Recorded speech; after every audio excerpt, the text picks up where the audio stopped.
Picture an action movie without slow motion, without bullets pausing mid-air, without a camera spinning around a fighter frozen in mid-kick, without trench coats fluttering as time itself bends. That signature shot, the one we now call bullet time, became so common it feels like it has always existed. Commercials, music videos, video games, and countless films copied it. But before 1999, no one had ever seen anything like it. Now erase it. Imagine stepping into the multiplex in the spring of 1999, and The Matrix isn't the film everyone is buzzing about. Instead of a packed house and an opening weekend that shocks the industry, you get rows of empty seats. Critics dismiss it as style over substance. Warner Brothers takes a loss, shelves the sequels, and moves on. Without The Matrix, Hollywood doesn't have its proof that audiences would pay for a cerebral, tech-driven blockbuster. The Wachowskis aren't granted blank checks.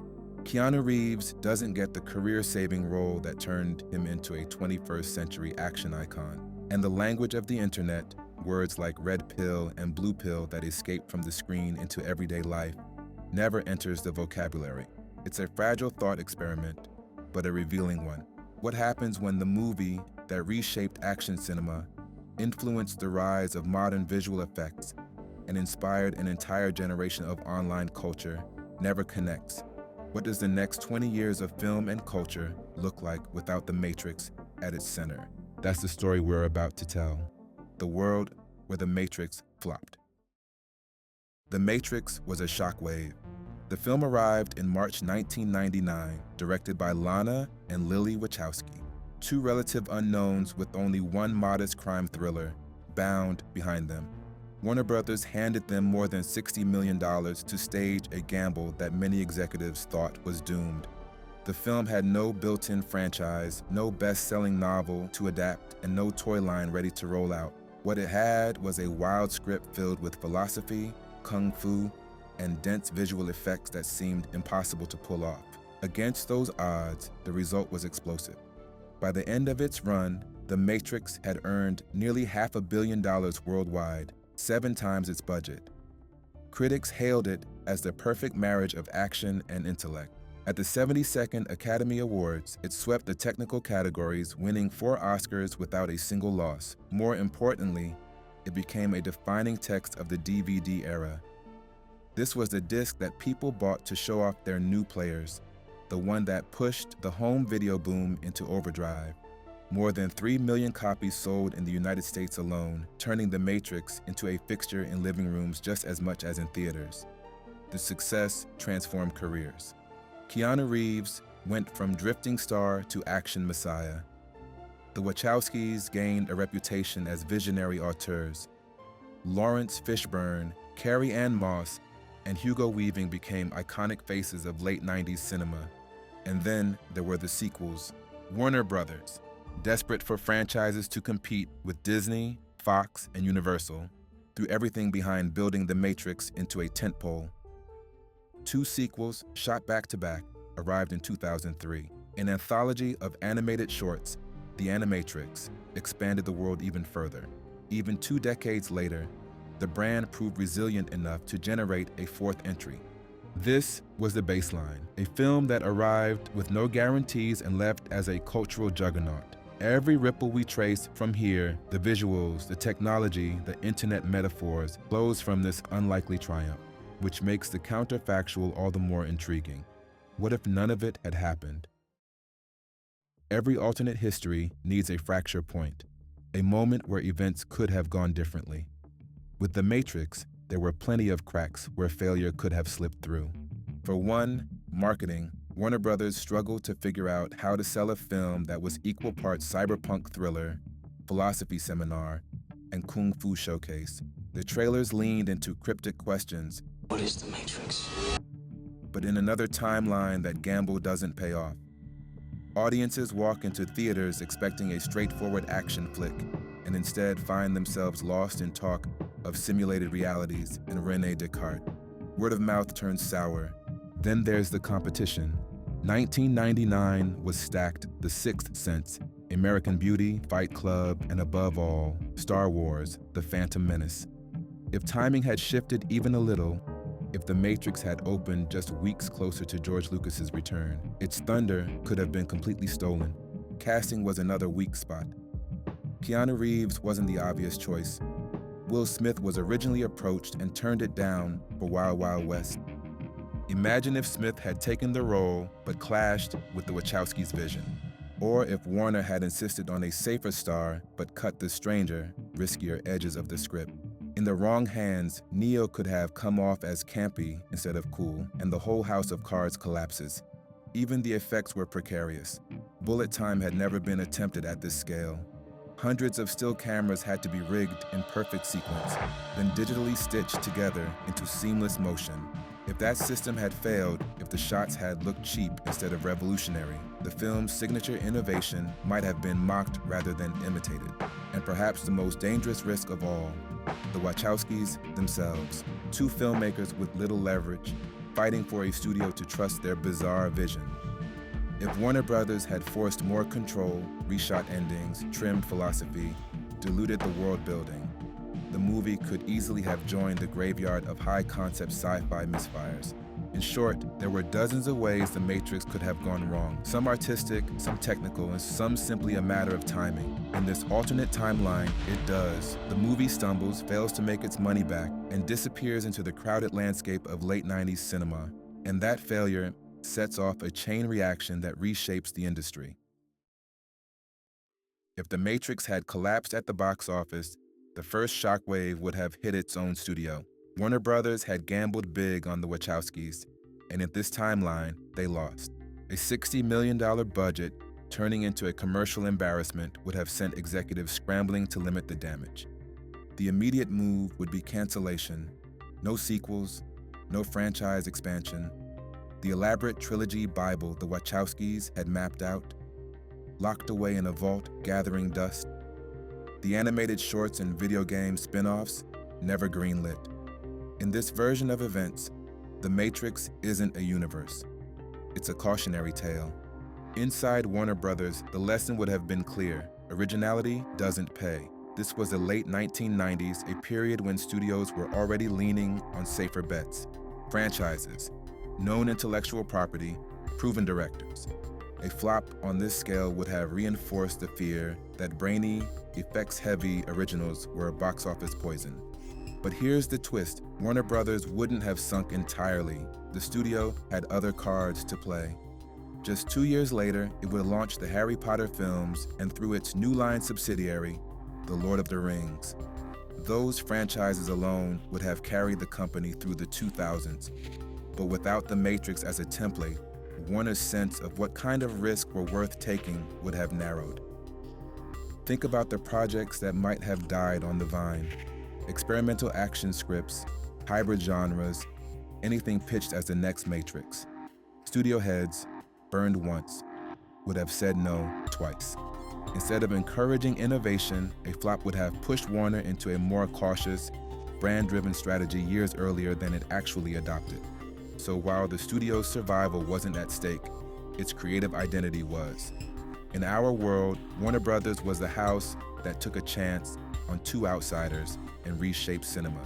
In this alternate reality, it retreats into the safety of franchises, leaving innovation to others, or maybe to no one at all.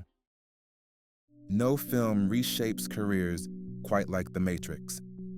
In the timeline we know, it lifted some actors into the stratosphere, rescued others from decline, and gave two filmmakers the kind of freedom most directors only dream of. In the alternate version, where the movie fails, those arcs bend in very different directions. Start with the Wachowskis. Bound had earned them respect, but not power. Without The Matrix's success, they become just another pair of indie filmmakers with an ambitious flop on their record. Instead of commanding massive budgets for Reloaded and Revolutions, they struggle to get their next projects financed. A film like Cloud Atlas, a sprawling, expensive, genre-defying epic, probably never sees the light of day. Their influence on the shape of blockbuster storytelling shrinks to a fraction of what it became. Then there's Keanu Reeves. By the late 1990s, his career was drifting. Speed had made him a star, but a string of underwhelming follow-ups left him in need of a comeback. The Matrix gave him that. It transformed him from a fading heartthrob into a definitive action icon. Take that away, and his trajectory looks more like a slow fade into supporting roles, perhaps a character actor's career, rather than the rebirth we eventually got with John Wick. Lawrence Fishburne also loses a defining role. In our timeline, Morpheus became one of the most recognizable mentors in modern cinema, elevating Fishburne's profile for a new generation. Without it, he remains a respected actor, but without the pop culture immortality. Carrie-Anne Moss, who broke out as Trinity, likely stays in smaller roles, never reaching the same level of visibility. Hugo Weaving, unforgettable as Agent Smith, misses the springboard that carried him into Lord of the Rings and V for Vendetta. The loss isn't just about individuals, it's about archetypes. Without Neo, Trinity, Morpheus, and Smith becoming cultural shorthand, Hollywood never inherits those templates for the hacker hero, the cyberpunk femme fatale, or the digitally augmented villain. Entire character types vanish or arrive later, shaped instead by other films. In this alternate history, The Matrix isn't a career maker, it's a career stopper. One of the most obvious casualties of a failed Matrix is technology itself.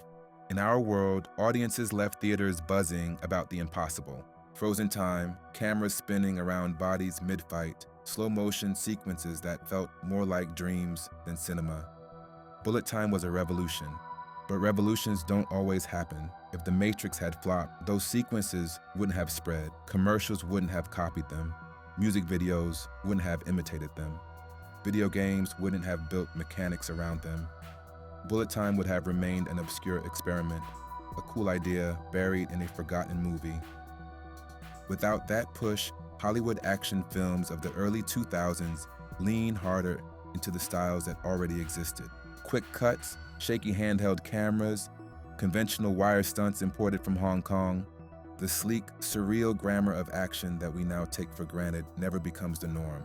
It also changes how effects houses grow. The digital stitching techniques and camera arrays pioneered for The Matrix fed directly into later advances in virtual cinematography. By the time The Lord of the Rings and Spider-Man arrived, studios were already thinking in terms of bigger, more ambitious digital possibilities. Without The Matrix proving what was possible, that pipeline of innovation slows. And then there's the influence on games. Titles like Max Payne built their identities around bullet time mechanics. Without the Wachowskis' breakthrough, game designers might still experiment with slow motion, but not with the same cultural momentum. An entire generation of gaming aesthetics shifts off its axis. In our timeline, bullet time became the visual shorthand of the turn of the millennium, the effect that told audiences this is the future of cinema. In the alternate timeline, it's a footnote, and Hollywood's action vocabulary remains narrower, less ambitious, and more conventional. Hollywood is a copycat business. One hit can launch an entire wave of imitations, and one flop can kill them just as quickly. In our world, The Matrix proved that audiences were willing to show up for an action film that wasn't just spectacle, but also philosophy, allegory, and paranoia about the digital age. Its success cracked open a lane for what some called the thinking person's blockbuster. Now, take that success away. Without The Matrix as proof, studios read the opposite lesson. Don't risk big budgets on stories that ask audiences to think. High-concept action thrillers with heavy themes suddenly look risky. Executives searching for the next big thing turn away from cyberpunk dystopias and toward safer bets. That shift has consequences. Christopher Nolan still rises off the strength of Memento, but convincing a studio to back something as cerebral and expensive as Inception becomes much harder without The Matrix paving the way. The appetite for ambitious, brain-bending stories shrinks. Meanwhile, superhero movies still rise, but their look and tone change. The first wave, X-Men in 2000 and Spider-Man in 2002, leaned on the slick leather-clad aesthetic that The Matrix helped popularize. Without it, they may have looked closer to Saturday morning cartoons than to sleek adult entertainment. The darker, sharper tone that eventually dominated the genre takes longer to arrive. Even outside superheroes, genre storytelling narrows. Instead of funding risky hybrids, studios double down on sequels, remakes, and fantasy franchises. The space that once allowed a film like Minority Report or Children of Men to exist at scale becomes smaller and more fragile. In this alternate reality, Hollywood doesn't eliminate intelligence from blockbusters, but it treats it with suspicion. For every studio head, The Matrix isn't a model to follow, it's a warning sign, and that makes the early 2000s a colder, less daring landscape. Not every legacy of The Matrix lives on the screen. Some of the film's biggest aftershocks happened online, in the language people use to describe themselves and their politics. Out of one quiet scene between Neo and Morpheus came a metaphor that slipped its way into everyday speech. The choice between the red pill and the blue pill. At first, it was just a pop culture reference. Online forums and message boards used it as shorthand for waking up to hidden truths. But over time, the metaphor detached itself from the film. It migrated into subcultures, from tech communities to dating to political movements. Taking the red pill became a way of describing a personal awakening, even when that awakening had nothing to do with simulated reality. Now, imagine that never happens. In the alternate timeline where The Matrix flops, there is no cultural juggernaut to spread those images, no shared shorthand that resonates far beyond the movie itself. Morpheus never offers Neo a choice that the world seizes on. Instead, the internet develops its own metaphors, drawn from other films, books, or games. The phrase red-pilled never exists. The political weight it later carried never takes shape. The same goes for style. The green cascading code, the hacker look of sunglasses and trench coats, the cyberpunk aesthetic that seeped into music videos, fashion, and online culture, all of it remains niche. Instead of being the visual identity of a generation of early internet users, it stays on the margins, never crossing into the mainstream. Pop culture references don't just decorate the world, they shape the way people talk, think, and align themselves. Remove the Matrix, and the early internet evolves differently. Maybe other metaphors rise to fill the gap, but none with the same reach, none with the same strange afterlife. When one giant falls, others step in to fill the space. If The Matrix had flopped, the global film landscape wouldn't have stood still. Other movies, directors, and movements would have risen to capture the appetite for stylish action and philosophical storytelling. The clearest winner is Crouching Tiger, Hidden Dragon. Released in 2000, it brought traditional wuxia filmmaking to international audiences. In our world, The Matrix softened the ground for it. Audiences had already seen wire fu and were primed to accept its balletic martial arts. But if The Matrix never made an impact, Ang Lee's film becomes the first exposure Western audiences get to that visual language. It doesn't just win Oscars and box office glory. It defines the look of global action for years, unchallenged. Hong Kong cinema as a whole also benefits. Without Hollywood absorbing and repackaging its techniques through The Matrix, choreographers like Yuen Wu-ping and directors like John Woo remain the primary exporters of kinetic action. The hybrid style that merged Eastern fight choreography with Western spectacle arrives later, maybe even in a more diluted form. Meanwhile, European stylists carving out cult followings like Kurt Wimmer with Equilibrium find less competition for the philosophical action niche. Their movies still remain small, but without The Matrix towering over them, they leave a stronger mark.